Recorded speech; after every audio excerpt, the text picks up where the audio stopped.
how the people in your country repay a favor. Do they give a gift, express their gratitude with care, or is it more common not to expect anything in return? Tonight's story is about a crane, one who tried to repay a debt of life. One snowy night, a young woman visits the home of a poor elderly couple. She cooks, she cleans, and helps with their daily life. One day, she asks for some thread and begins weaving behind a folding screen. "Please," she says, "until I finish, don't look inside." The cloth she weaves is breathtakingly beautiful, and soon the couple's life begins to grow more comfortable. But little by little, curiosity begins to stir in the old woman's heart, and one day, she quietly peeks through the gap in the screen. From that moment on, their happy days begin to unravel. In Japan, this story is often told as a moral lesson. If you show kindness to others, that kindness will one day return to you. But if you listen closely, there's something about it that doesn't quite make sense. Why did the crane have to take the form of a human? Why did peeking behind the screen become the trigger for everything to fall apart? If you keep those questions in the back of your mind, you may begin to see this story in a different light. The Crane Wife. Once upon a time, there lived an old man and an old woman. They were poor, but their hearts were kind. One bitter winter day, the old man went into town to sell firewood. On his way, he found a crane caught in a trap, struggling in the snow. Oh, you poor thing," he said. Feeling deep compassion, he freed the crane from the snare. The crane flew up, circled 3 times over the old man's head, and cried joyfully, "Cow, cow, cow." Then it vanished into the sky. That evening, snow began falling around sunset. It came down con-con, soft and steady, and soon became a heavy blizzard.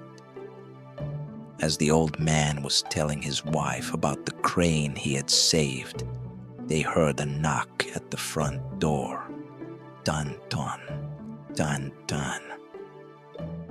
"Excuse me, please open the door," came the voice of a young woman.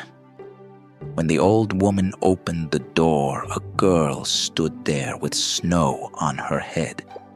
The old woman gasped, My, you must be freezing. Come in quickly." She brought the girl into the house. "I came to this area searching for someone," the girl said politely, bowing deeply. "But I could not find them anywhere. Snow began to fall, the sun went down, and I wandered until I reached your home. I know it's a bother, but may I please stay the night?" "Oh dear, how troubling that must have been," said the old woman. "If you don't mind such a humble place, please stay." "Thank you so very much," said the girl with relief. That night, she helped prepare the meal, worked quietly, and then went to rest. The next morning, the old woman awoke to find the girl already up and working. The hearth fire was burning. Steam rose from the pot. The entire house had been swept clean.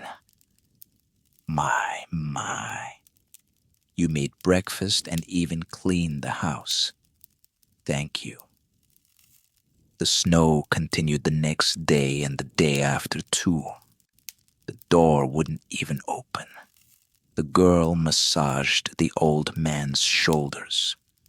Oh, what a diligent young lady. So thoughtful and kind. If only we had a daughter like her. The old couple exchanged a look. Then the girl knelt and bowed. I have no family.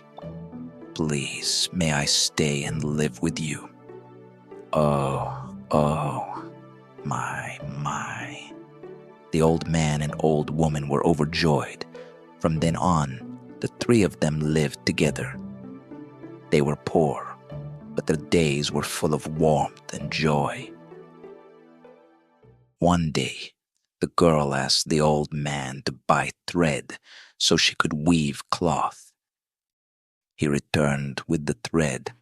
She placed folding screens around the loom and said, "Please, do not peek inside until I am finished." Then she began to weave. Kiko bataton, Kiko bataton. 3 days passed as the steady sound of the loom filled the house. At last, she emerged with a shimmering piece of cloth, light as a drifting cloud.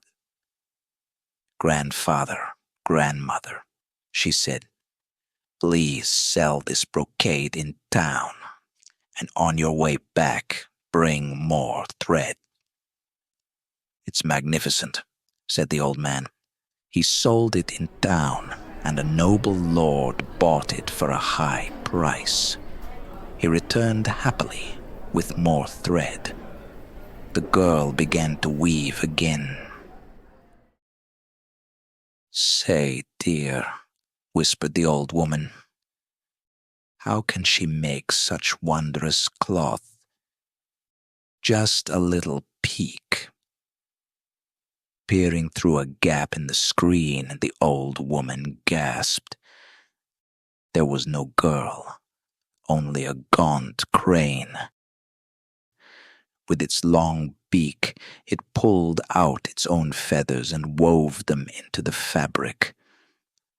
"Husband, husband," she cried. She told him everything she had seen. "Kiko bataton, Kiko bataton." The loom fell silent.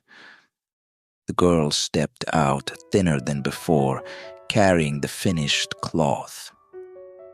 "Grandfather, grandmother," she said gently. "I can no longer hide it. I'm the crane you once saved.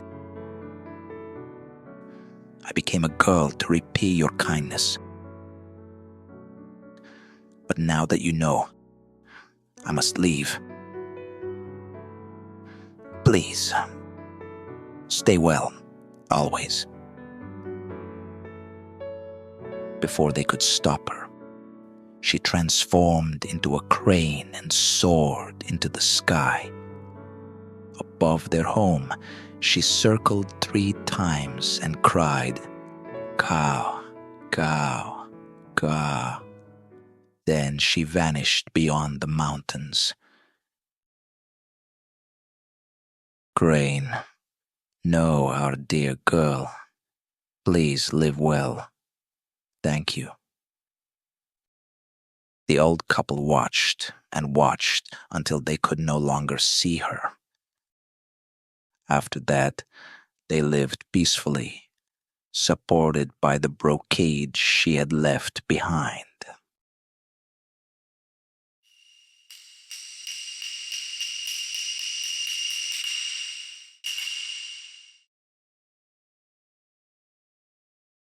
One-minute reflection. Why did the crane have to transform into a human to repay a favor? On the kindness of not prying. In traditional Japanese belief, This world and the other world are not meant to intersect. Yet the crane, having been saved from death, crossed that boundary. Why take human form?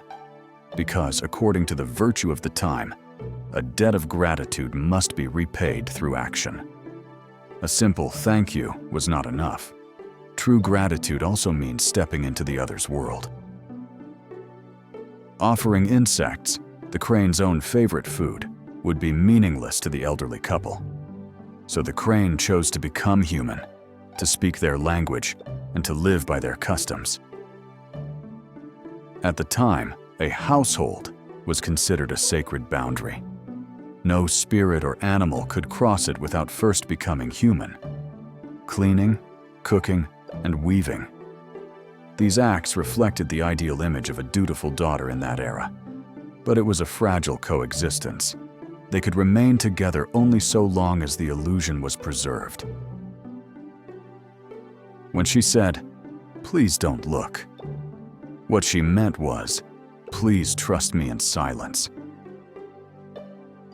She wanted to be seen, not for what she was, but for how she lived. There's a saying in Japan, "See no evil, hear no evil, speak no evil." Sometimes, restraint is a deeper form of trust. Have you ever regretted knowing too much? If you feel like sharing, I'd love to hear in the comments.